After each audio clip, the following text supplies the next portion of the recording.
Hello everyone, how are you doing? This is MD Tech here with another quick tutorial.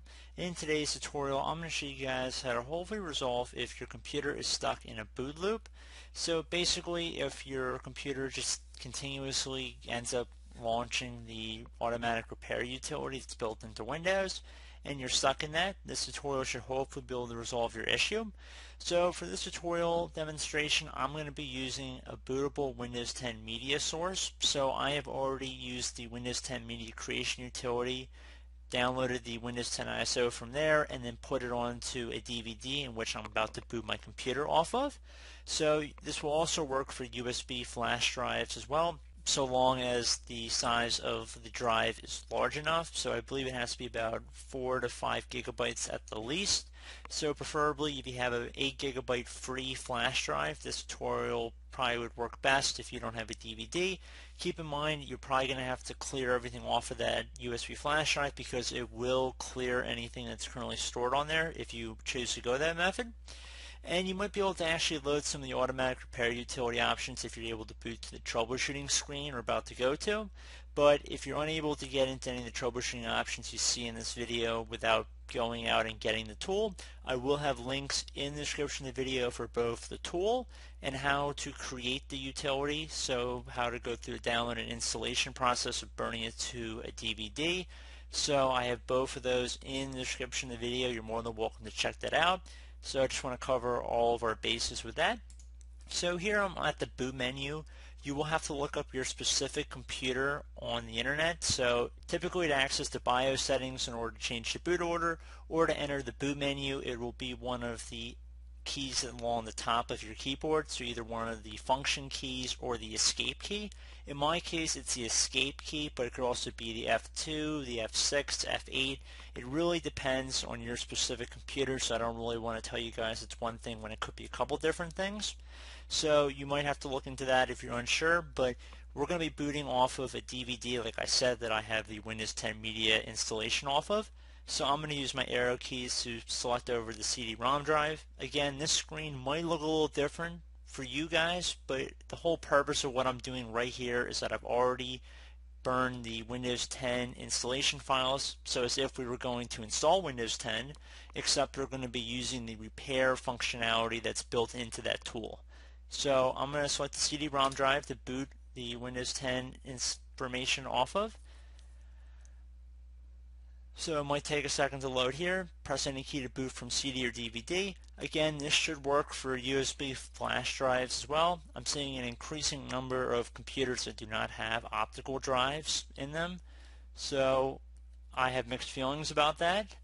But right now, as we can see, we are booting the tool, or we should be booting off of the tool.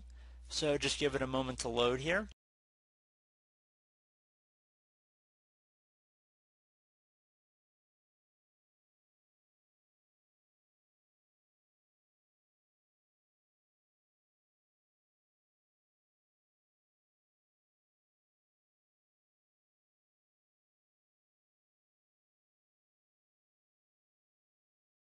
Okay, so you should get a Windows setup screen here. It doesn't really matter what's up here. You can keep it as whatever your language is. Probably be preferred, to be honest. Just select Next, and instead of clicking on the Install Now button, you want to direct your attention over to the bottom left corner where it says Repair Your Computer. You want to left click on that button instead. So here we go, guys. Choose an option. Now, like I said earlier in the video, if you're able to boot into this tool without downloading the media creation utility, going through that whole process, you're more than welcome to try it. However, if you don't have success with that, I would suggest going out on the internet and getting the tool like I'm showing in this video.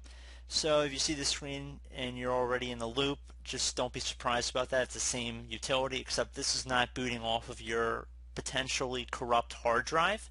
So that's one reason why I like using this tool, because it's kind of separate from your main operating system. So underneath choose an option, I'm going to left click on the troubleshoot tile, reset your PC, or see advanced options. So you want to left click on that. Now we have several options here to choose from, and there are several different ways you could go about hopefully resolving the issue. Now I'm going to suggest them in the way that I would recommend trying them. The first thing I would personally recommend would be to go to the System Restore tile to use the System Restore point recorded on your PC to restore Windows. So if I left click on that and then I select my target operating system here. So currently I do not have any System Restore points on this computer, which is a perfect reason to go jump back and go to some of the other methods I'm going to show in this tutorial. But if you did have any restore points, they'd be listed in a table, and there should be a little description information about if there was a Windows update that happened that caused the system restore point to be created. And I would suggest restoring back your computer. I do find that does have some success, so I would recommend trying that first. That should actually resolve quite a few of your issues. So if I close out of here, so now it brings us back to the choose an option screen. Like I said, I would recommend trying that first. If that did not work for you guys, I would also suggest if you had any image backup to a CD or DVD, so if you had already made something, you could do a system image recovery as well. Very few people probably have this or even know what that is, so I'm really not going to go into that method too much for this video, but if you selected it, again, you choose an operating system, you'd actually have to insert the DVD. I don't really know how many people have this all backed up, so I'm not going to really dig too deep into it, but if you did select the system image, again, you'd have to have already backed it up somewhere, so that's probably going to be tossed out. Again, it's another option. I'm just going down the list here, but the next one would be Start Prepare, fix prompts that keep Windows from loading. I would hold off on that one for a moment. I would actually suggest going back to a previous version. So if you select this option up here, select the target operating system, it should begin loading the previous build of Windows 10. So if you're running problems with the current version of Windows, going back to the previous version might fix them. This won't affect your personal files, but you'll lose any changes you've made to apps and settings since your most recent update. So I would suggest clicking on go back to the previous version. So I'm going to cancel out of here. So basically at this point we've already discussed the system restore. The next option I would suggest would be to go back to a previous version. The third option, if you do not have a system image recovery, which I'm assuming most of you guys probably don't, would be to jump ahead to the Start Prepare, which will fix prompts that keep Windows from loading. While this sounds very good, it probably has not fixed your issue yet because it usually loads this when your computer is stuck in an infinite loop. So if I selected that just for the sake of this tutorial and then we selected Windows 10, it's going to go through the diagnosing our PC. Now I would give this a couple minutes here to run, and I do want to keep it on the screen just so you guys get a feel for how long it actually will take, because it will take a little bit of time, not that long, but I will jump back in with the narration once we get to some screens that require some explanation or something to be addressed.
Okay guys, so we can see that we are booting into our Windows desktop now. So if that still did not resolve the issue, I'm going to jump back into the troubleshooting utility and I'll be back in a moment. Okay guys, so now that we're back on the advanced options screen, I'm going to jump over to the command prompt. So assuming nothing else worked for you and you don't have any other backups, I would suggest this before doing a complete factory reset. Now, like I've stressed in my comment section, I've stated in other videos as well, your data and your files might already be gone before even watching this video, but if you do the method I'm about to show you guys, you really have to follow along with what I'm doing. It's really important you do, and there's no guarantees at this point or even when you start watching this tutorial, to be honest with you, because I don't know what the situation was that brought you to this video, but this is definitely a little bit more in depth here, so if you're not comfortable, that's fine. But we're going to jump into it though. I do want to put this out there because this has helped quite a few people before from what I've seen. So I'm going to jump into that. So I'm going to select command prompt here. Okay, so now in our elevated command line window, you want to type in whatever drive letter Windows is installed on. Most people should be the C drive. However, in my case, my Windows installation is on my D drive. So I'm going to tap the D key on my keyboard and then do a colon, so one dot on top of another dot, and then you want to hit enter. Once you've done that, you want to type in dir, exactly it appears on my screen. You want to hit enter again. Once you've done that, you want to type in cd space / Windows / System32 / config, exactly how it appears on my screen. Again, cd space / Windows / System32 / config. Then you want to hit enter. Once you have done that, you want to type in MD, so uppercase MD here, space backup, exactly how it appears on my screen. So again, MD backup. You want to hit enter. So if for some reason it says the MD backup's already in use or the name's already been taken, just add a 1 or a letter or something onto the end of it. So maybe you've done this before for some reason. So I just want to put that out there. Once you've done that, now you want to type in copy. And then you want to do a space. And now you want to do the little star that is above the 8 key on your keyboard. So do that little star. Then you want to do the period sign. So right next to the Alt key on your keyboard, so right above the Alt key, you want to do a period or a dot. And then you want to do another star. So again, star, period, star. And then once you've done that, you want to type in backup. After you do one more space, so you want to have a space in between the last star and backup. Exactly how it appears on my screen. Then you want to hit enter. Should say that a certain number of files have been copied. Once you've done that, we're going to be continuing on in this tutorial. So you want to type in at this point cd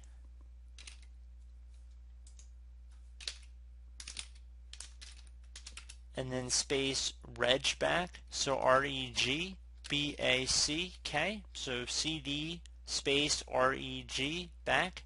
Then you want to hit enter. Once you've done that, you want to type in dir and then hit enter. So once you guys have done that successfully, you want to type in copy like we did before, so copy space, now you want to do a star, period, star, and then you want to do another space.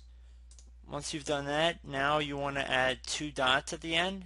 So after the star, you want to do a space and then 2 dots. Then you want to hit enter. It's going to say overwrite. We're going to type the letter A to confirm. We're going to hit enter. It should say a certain amount of files have been copied. Once you've done that, you can just type in exit into the command prompt here, restart the computer, and hopefully you should be good to go. So I do hope this brief tutorial was able to help you guys out, and as always, thank you for watching, and I do look forward to catching you all in the next tutorial. Goodbye.